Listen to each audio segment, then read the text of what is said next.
at the bottom of Ein Aleph and the base. Ben Tzari Moyer, Nidoin al Shem Soifai.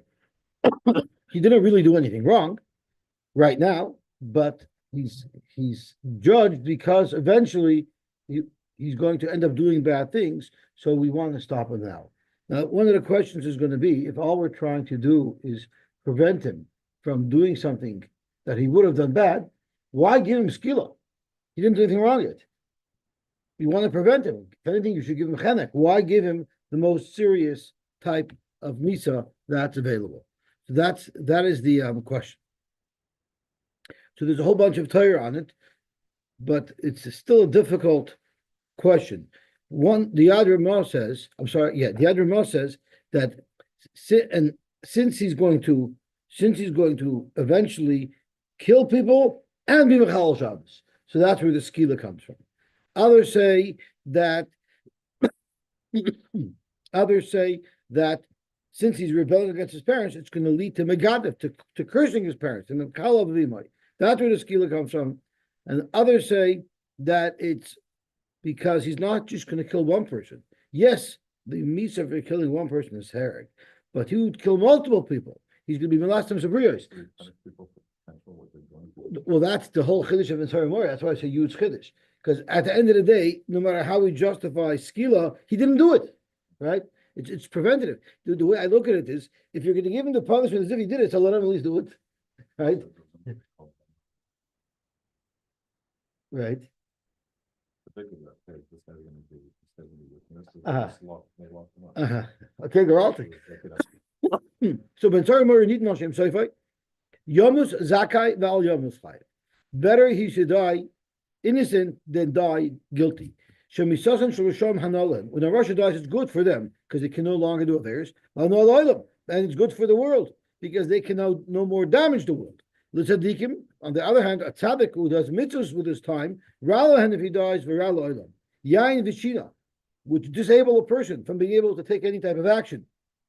L'risham analahem, because they party and they relax, and v'anal olam, they stay out of trouble. L'tzadikim, ralahem v'rala olam. Pizur l'risham, when Risham are spread apart, and they can't conspire together, hanalem, it's good for them because they get everything from whatever they're going to do. But on olam, everyone benefits because it limits how bad they can be.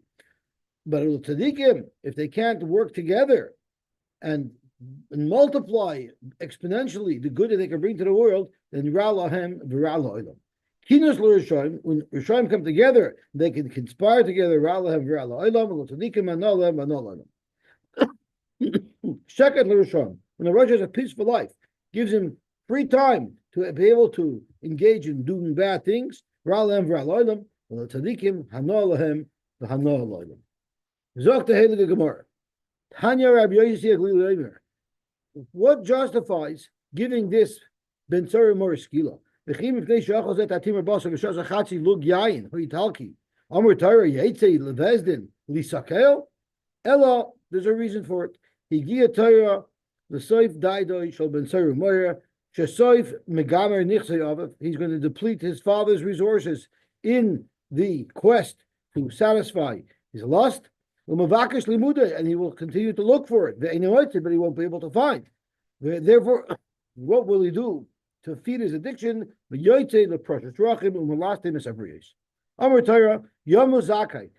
he should die while he's still innocent. When the Rasha dies, it's best for them and it's best for the world. And now the Brisa continues repeating what we learned in our Brisa.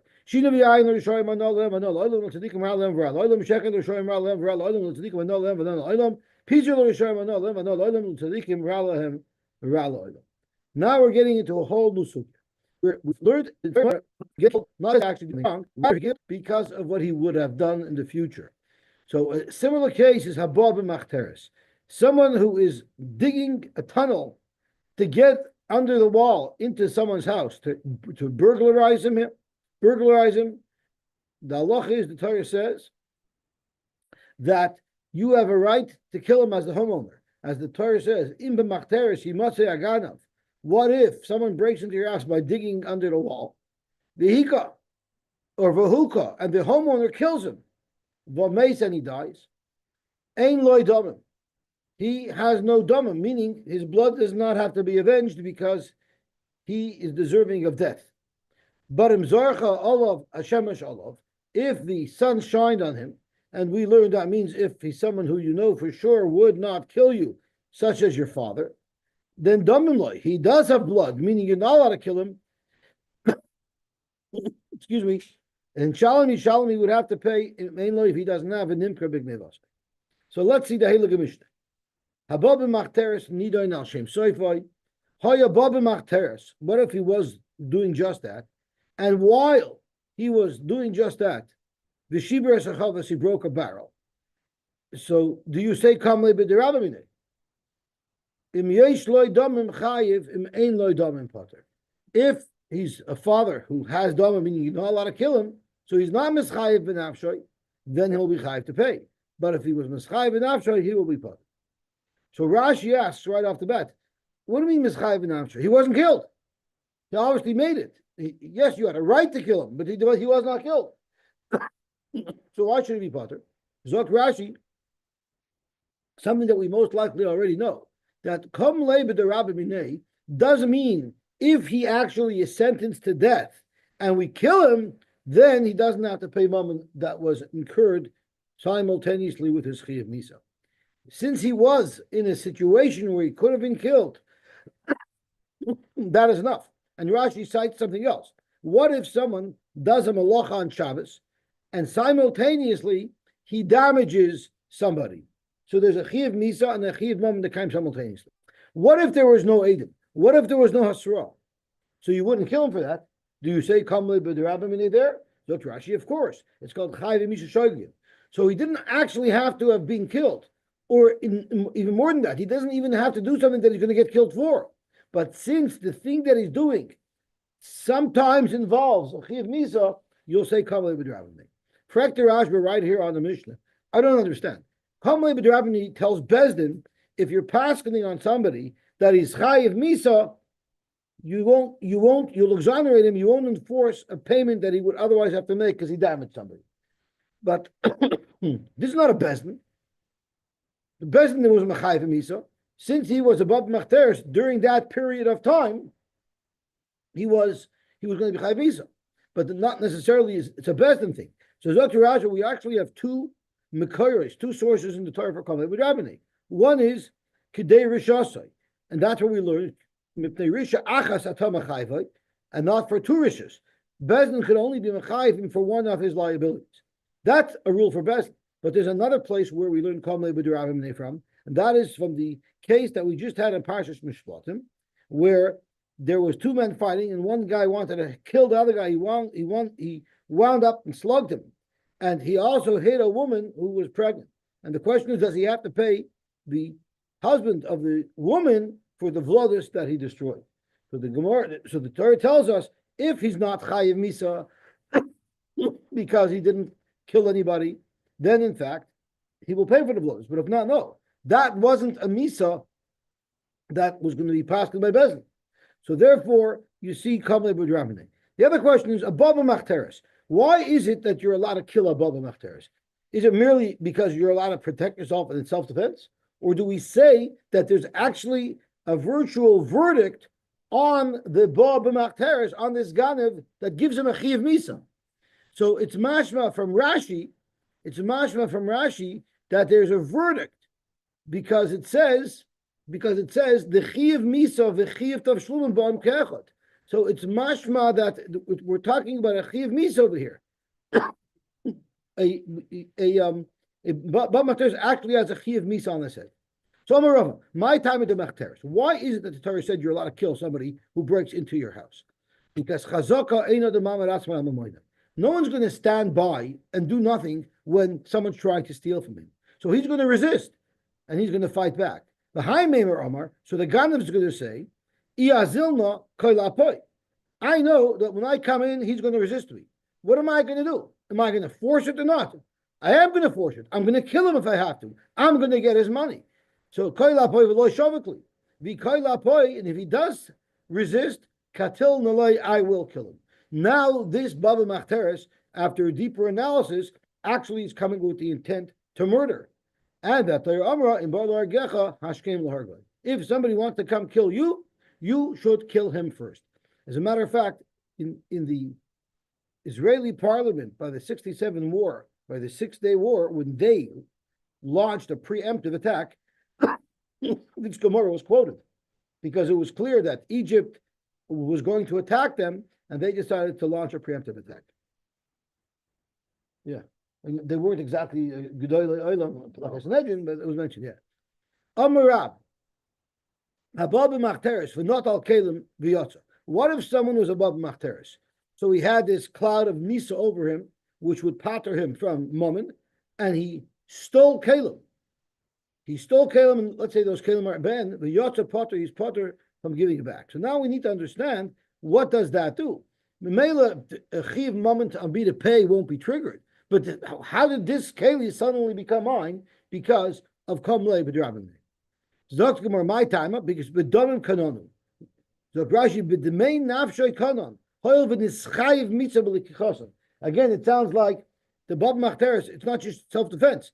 That's considered a death sentence. The death sentence made him be coined.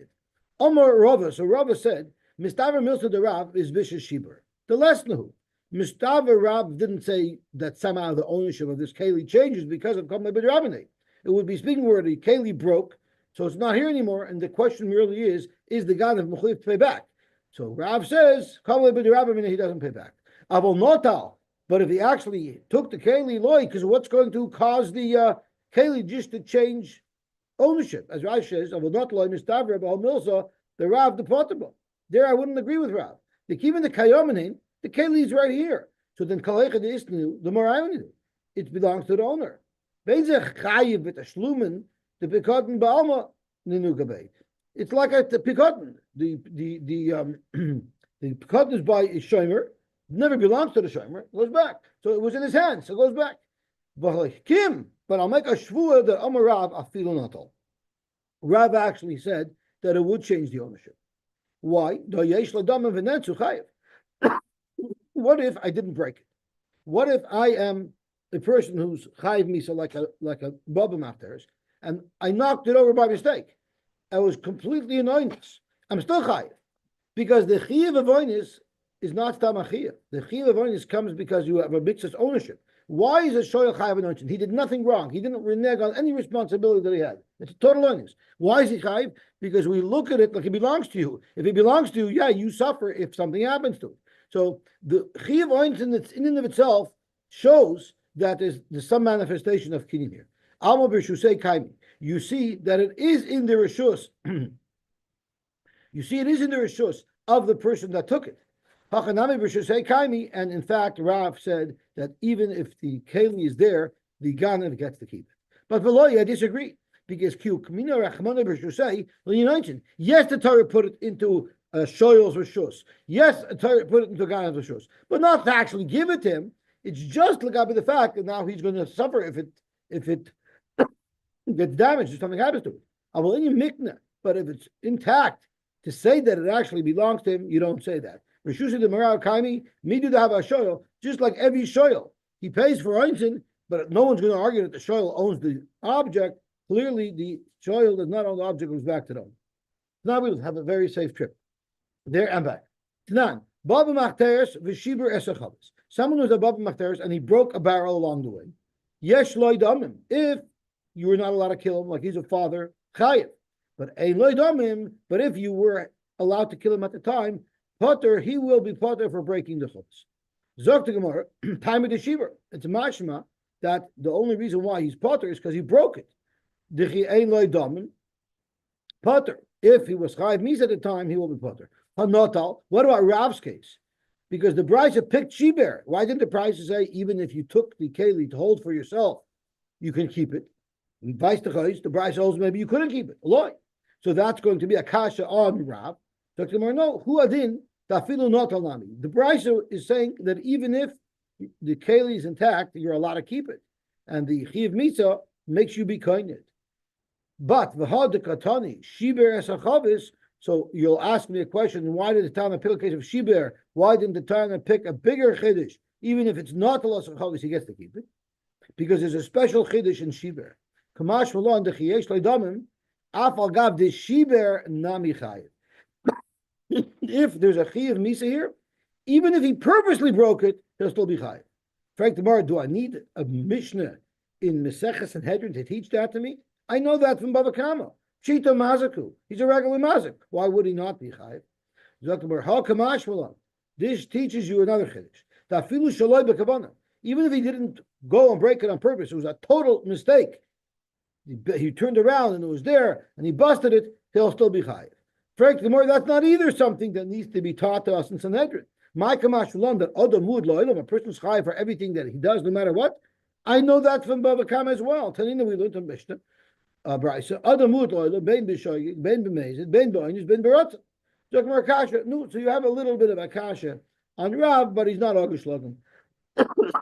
So we now have this discussion.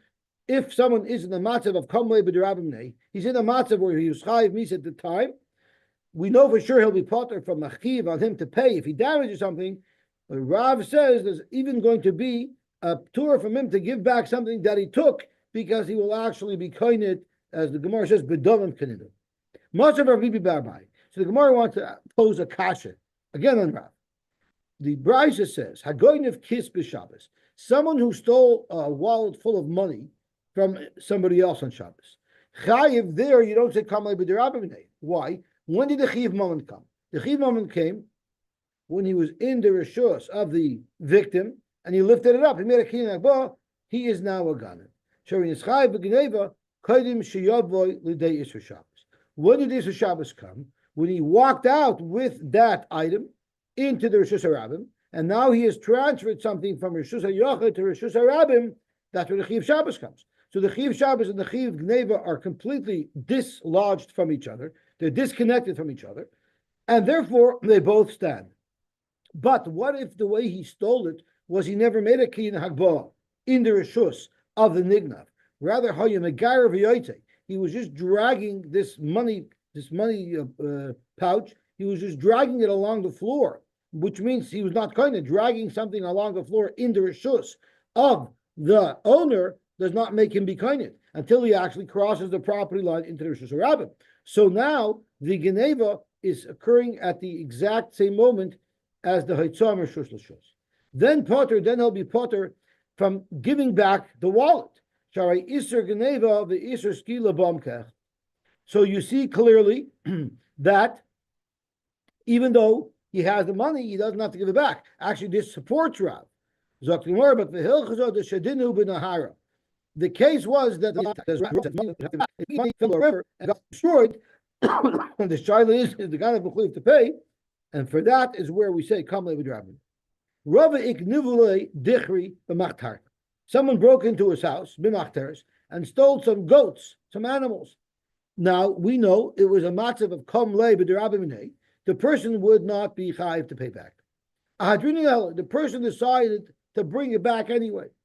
And Rava refused to accept it. Rava was the one who argued on Rav, and Rava was the one who said that a Baba Machteres does not pater someone from giving back something that's be'en. It would only pater someone from paying back something if he broke something.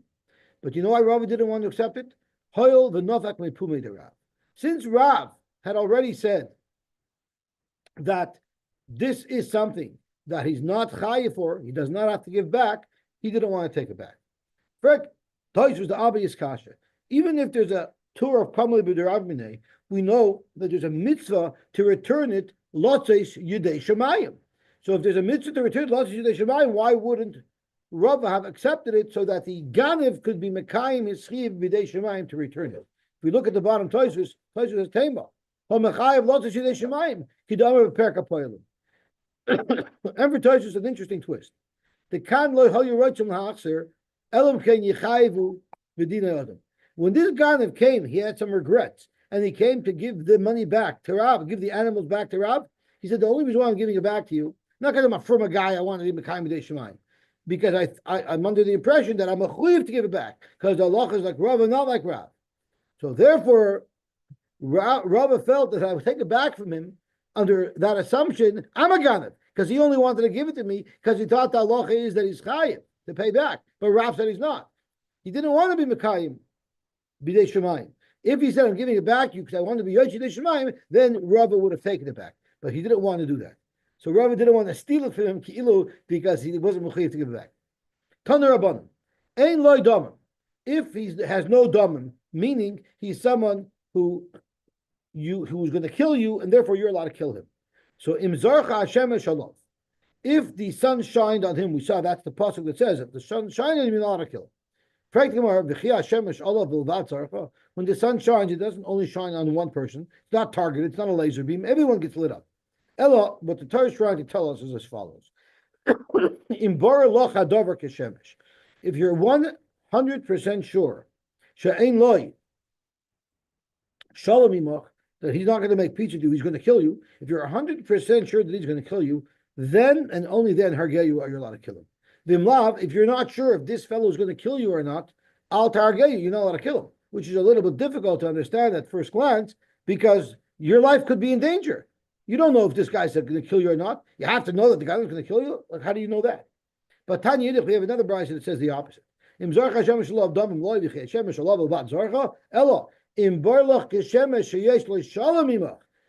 you're 100% sure that he will not kill you, then al tahargeyu.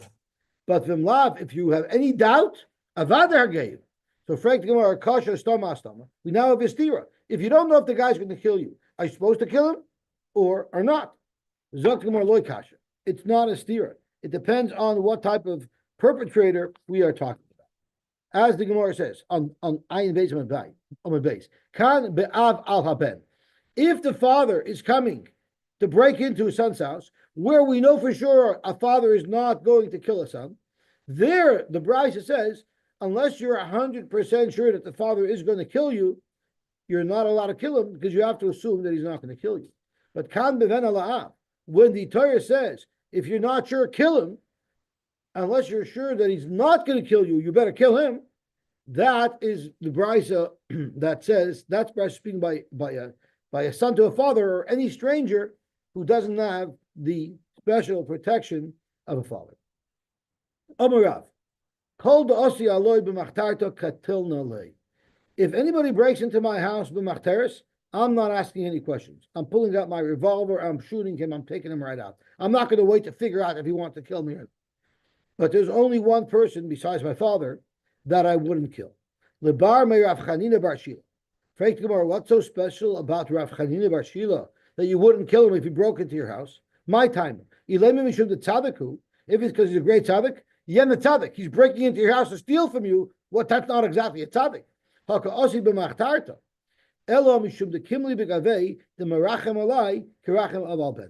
know that Rav Chanina bar Shila loves me very much. We have a relationship, and he loves me terribly.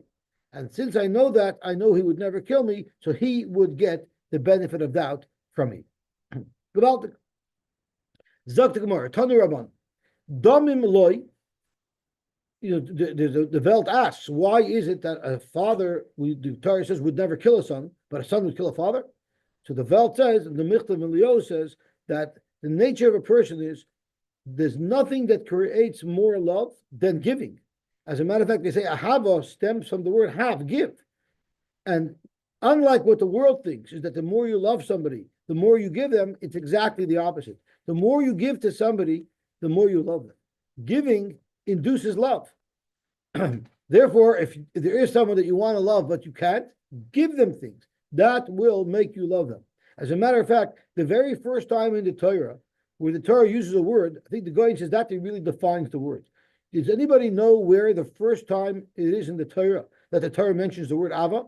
It's not talking about a man to his wife. It's not talking about a son to a father. It says by the Akedah, Tachas binchas yichitcha asher ahavta es yitzchak. The first time Ahava is mentioned in the Torah, it's the Ahava from a father to a son, because there's no relationship in where there's more giving going on than there is from a parent to a child. Therefore, the assumption is a parent would never kill a child. Tanar Rabbanan, Damim loy, Bein b'choil, Bein b'Shabbos. If somebody has damim, and therefore you're not allowed to kill him, you're not allowed to kill him on the weekday, you're not allowed to kill him on Shabbos. That's going to be a challenge. Well, If you're not allowed to kill him on the weekday, why would I think you can kill him on Shabbos? Why does the Torah say you can? And then Ein Lo Damim, if you're allowed to kill him, then Bein B'Chol Bein B'Shabbos, you're allowed to kill him. Fragt Gemara, Bishlama Ein Lo Damim. The Brayso said Ein Lo Damim, Bein B'Chol Bein B'Shabbos. I understand why the Torah is telling you that you're allowed to kill him even on Shabbos. Israel. So we know even when someone's chayiv misa and bezin, they don't kill him on Shabbos. The b'Shabbos like Linan. So you would thought that the chayiv misa that comes due to the fact that he's above machteres, maybe that would not apply on Shabbos. Kamash the katlinon, you could kill him because it's a question of self-defense. El adamim loy, the Brisa says, if it's your father and you know he wouldn't kill you, not only may you not kill him b'chol, you also are not allowed to kill him with Shabbos. So what type of ridiculous thing is that? Bein b'chol bein b'Shabbos has to b'chol loy katin loy b'Shabbos miboy. Amar Absheshes, and this is a bombshell off the charts chiddush that we're about to hear. Imagine this father is breaking into his son's house, but he's not that good in structural engineering. And as he's digging under the wall of his son's house, it collapses on him. And now he's being crushed. He's oist Baba Macheres. Right now, he's crushed. His mission has been aborted. Are you going to violate the Shabbos to look through the pile and dig him up to save him or not?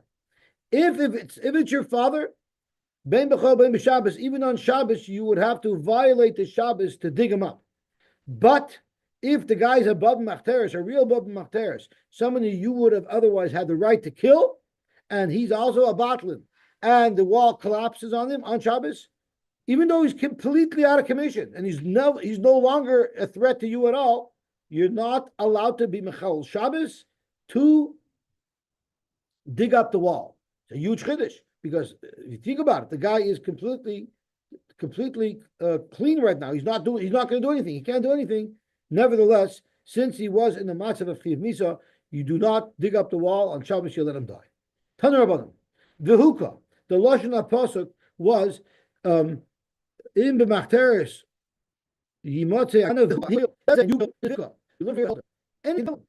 So if you see you got to break into somebody else's house, you know that this guy is a right. If he is potentially going to kill the homeowner, you're allowed to kill him. Anybody's allowed to kill him. V'meis, we learn from V'meis, is that b'chol misa shatayochel misa.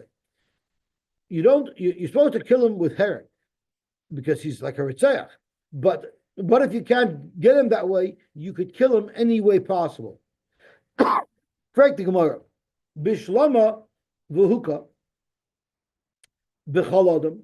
I understand why we need a pasuk to tell us that not only can the homeowner kill the bab machteres, rather anybody could. Israel, it's only the balabayis who we know he's going to fight back, and therefore he's in danger of dying. But who said anybody else would have a right to get involved? Kamash on the roidefu. He is a roidef. Vafilu acher nami. Anybody's allowed to kill a roidef. Anybody's allowed to prevent Bill from killing Reuben. Ella umeis b'chamisa shatayochel hamisoi lamali. Why in the world does the Torah have to speak out that you can kill him in any which way? I would know from Ritzeach, where we know by a Ritzeach, once he has to get killed, you kill him any way possible, even if you cannot fulfill the prescribed misa of herod. And we learn from Moshe any other misa murbai. You would think you're only allowed to administer herod. Let's say he's running away, you can't get him with herod. You're allowed to shoot poisoned arrows at him. You're allowed to do anything you want. Anything to get him killed. So Frank the Gemara, why do we need a limit by Baba Machteres? Why don't you just automatically apply it from Ritzeach? So because Ritzeach I can't learn from. Because Shiny Yosy by Ritzeach it says a special double lashon of Moishumas. That's how we know you can kill him with anything. It doesn't say that by Baba Machteres. But why can't you learn from a binyan? Just like over there, the Ritzeach you can kill anyway. So to over here. So tomorrow be shum to have a Ritzeach but Goyal Adam Shnei Ksubim Abam Kech. Because Ritzeach and Goyal Adam is Shnei Ksubim Abam Kech. That and the Goyal Adam is a lot to kill the person that killed his relative. The whole Shnei Ksubim Abam Kech and Malam and Shnei Ksubim Habam Kechad is Ein Melamdin. So since it says this halacha twice, really we could have learned it out of one place to teach us anywhere else in the Torah, yet the Torah saw the need to speak it out twice. Therefore, you will not learn Bab Machteres from it, and Bab Machteres needs its own limud. Now, if you remember, we had a man Damar who holds Shnei Ksuba Bab Kachad Melamdin. Who's that? Rabbi Yehuda. Right? We had that a couple of days ago where the Gemara taught us anytime you run into a guy where the Gemara says, what about according to the man Damar Shnei Ksuba Bab Kachad Melamdin? That's Rabbi Yehuda. So, according to Rabbi Yehuda, now it's actually Shloisha Ksuba Bab Kachad, because now you have the pasuk told this to us by Bab Machteres, by Ritzicha, and by Goylata. Tanur Machteres. The halacha is if someone digs under the wall to get into your house, you're allowed to kill him. Ainly el Machteres. I would only think that if someone's trying to break into my house by digging under the wall, he's a guy whose blood is free. But Gagoy, Chatzer, Karfifa Minayin, what if he was breaking in, as Rashi says, V'nichnes boy derech haPesach, shemotzoi pasuach. Minayin. How do you know you're allowed to kill somebody who breaks into your house without digging? Rather, he slipped in through an open door. He climbed in through an open window. Talmud Loimer, Yimotze Haganev Mikol Mokim. What does the pasuk say? Imba Machteres Yimotze Haganev. Anyway, Haganev is found, we're concerned he's going to kill you, and therefore you're allowed to kill him. As Rashi says, Yimotze Haganev Midoloik Siv, Imba Machteres Yimtze Enu. It says Yimotze Haganev, so it's the Haganev that's extra. Masha b'chol stoden sheyehinir loch ganev. Any way he presents himself that shows that he's a ganev, puts his life on the line. So why b'chlal did the Torah give us an example of machteres? Any ganev is liable to be killed by the homeowner.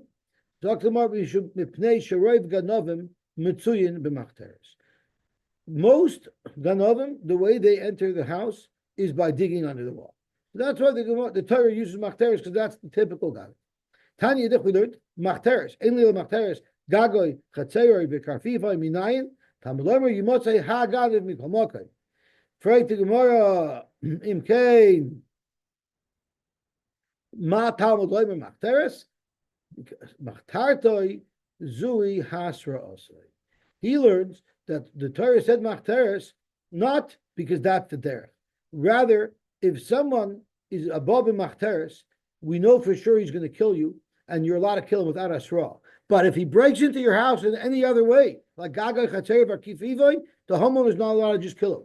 The homeowner has to tell him, you know, I have a right to kill you, and I'm going to kill you. You sure you want me to kill you? And only then can he kill him. But by machteres, you're allowed to kill him without any warning whatsoever. Zokt Rashi, Zuhi Hasrosai, Shein Tzarech Hasra Acheres or Harga Miyad. Someone digs under your wall, take him out. Even the Torah, he didn't just slip in through an open window. He planned this. He worked hard. He is not leaving without his money. The Torah tells us, even the Raidafu ain't tzarech hasra elamatzilon oisa benafshe. Avol nichnas lechatzeri v'gagay derech haPesach. But if the way the Ganav gained entry to your premises was through an open door, through climbing through a window, then Einei Harga, you're not allowed to kill him without a warning. Achi Yisru boy be'edim chazi de ke'imno bapa. I want you to know I am going to stand up against you because Tilnach, I'll kill you. And v'zeh yikabel olav asra. The Ganav say, I'm asking that you should kill me. The yoyma yoydei ani, like a regular case of a bezdin b'mechayv misa. I'm actually accepting your asra. I'm planning to kill you, and you're going to kill me. And only then can you kill him. If you didn't warn him, you would not be able to kill him. Very big chiddush. The Dilma lava dated in the Foshas Kasi. If a guy didn't work so hard to tunnel under your house, it's easy come, easy go. If he sees that you're standing up against him, he might not plan to kill you.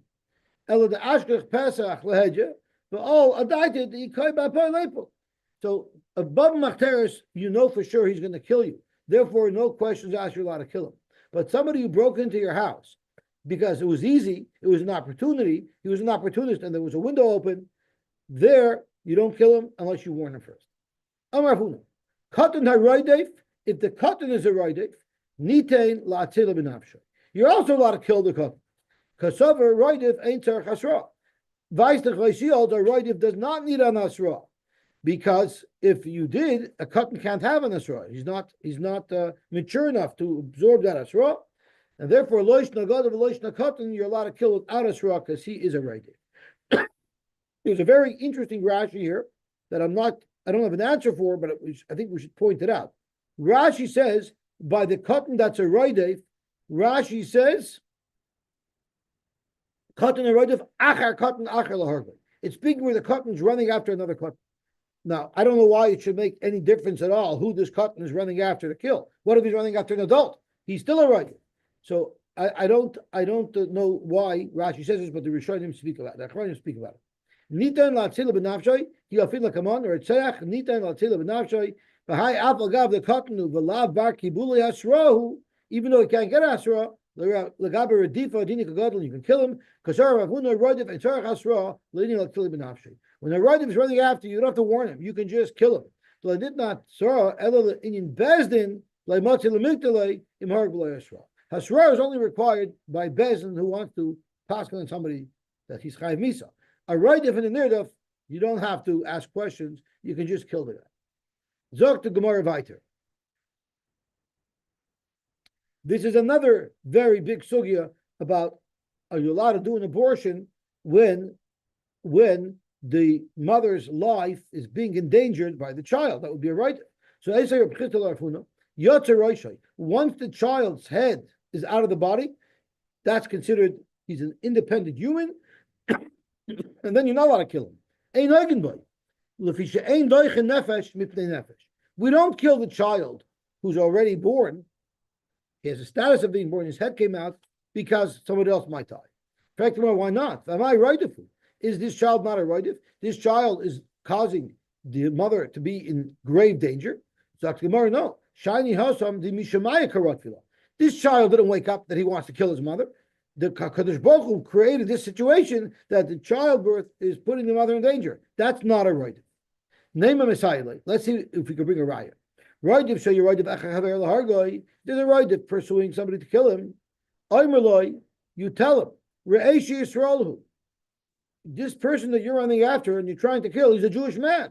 Uben berisu v'atayr amra shayfech dama adam v'adam dama yishafech. The Torah says if you're trying to kill somebody, anybody else can come and kill you. Amr Torah, the Torah says, Hatel domoy shozeh, b'domoy shozeh. You're to save the blood of the nirdaf by killing the roidev. So that is a raya. That is a raya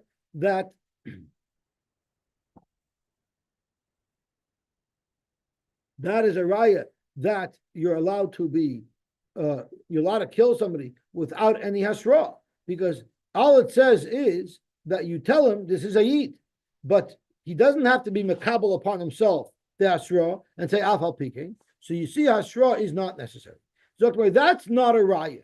That's not a raya to what we said earlier from our puna, that you don't have to provide a hasra by roidev. Because that brisa that says you don't need a hasra might be Rabbi Yosy, Rabbi Yehuda, he the Tanya, Rabbi Yosy, Rabbi Yehuda, Omer, cover ain't tzarich hasra. Rabbi Yosy holds that not everybody necessarily requires hasra. Someone who you know for sure knows that what he's doing is asr, he doesn't need hasra. The reason why the Torah says you need to give hasra before you kill somebody, that's just to make sure that he's not a shaygit. But if you know that he is a mezid, then Navada, you don't need Asra at all. So maybe the brisa that we quoted that says that you don't need Asra, you just told him he's a Jew, that brisa might be going according to Rabbi Yosef Yehuda. Rav Huna said, even according to the Man Amar, that you normally require Asra, but when it comes to Roidev, if you don't need, that we don't have a raya. So Toshma, let's try another raya. Roidev shall your Roidev acha chaver laharga. A Roidev that was pursuing somebody else to kill him. Omar lo, he told him, Reish Yisraelhu, Uben Brisu. So a third party comes along and says, you're running after a yid to kill him. Now the brisa continues. Im Omar yoidayani. If the potential murderer says, I know, I'm aware, Shehu came, Potter. He's still Potter. Because even though he acknowledged that he knows it's true, he wasn't mekabel upon himself to asra. But if he said Almanas, Cain, and the Isa, he says, yes, I'm a Kabul de Asra, and I'm willing to be killed because I want to kill this guy, then he's chayiv. So this seems to be a raya against Rav Huna, that a roidif requires a regular bona fide hasra. Zokt Gemara lav dafke, loy tricha, the koi betray ivrid in the hara. Maybe the case of this brisa that says you need a hasra is speaking in a case where this is not a situation where you want to kill the roidif, and it's telling you that you need to warn the roidif before you kill him. No. A roidif, if you're going to save someone's life by killing the roidif, you don't have to give hasra. You can kill him right away. There, the case is you're not going to be able to stop it anyway. You're on the other side of the river. You have no way to stop the guy. But you want to now be able to be an aid to go to Bezdin later and say testimony that this guy did this ritzicha. Well, that in Bezdin for sure it would require hasra, and that's the case over here. The koi betray ibrid in the heart. You can't save him anyway. So then that's the question. The whole question is that they want to be able to have testimony to go to Bezdin. Ma'ika, the boya shulavedina. What is the whole intention over here of this aide who's screaming, you're not allowed to kill him? He's planning to go to Bezdin and prosecute this Ritzayach. Beidina boy Yasra. In order for Bezdin to kill a Ritzayach, they would have required that there should be Asra. That's Wamsha. Ibayis Ema, Amalach Avuna, Ano the Amri Kitana, the Machteres. The Amar Machterosa, Zui Asarasa. Or he can say, I hold the Tana of Machteres. When you know for sure someone wants to kill you, that does not require Hasra. In other words, the Tana of Machteres holds that a roidif does not require any Hasra at all. Okay, Gavaltik, we will stop here, and Bez Hashem, we will continue with Daf Ayin Gimel tomorrow. Everybody should have an awesome day. I just want to tell the Olam, even though David Zolta is not on anymore, that tonight at Tzei Lamad, we're having a very special guest. David Zolti is going to be saying a beautiful shtickle. The Mechaber of the Sefer, Simply Pshat, will be giving the Bartara tonight on the Parsha at Tzei Lamad. Everybody is strongly encouraged to attend.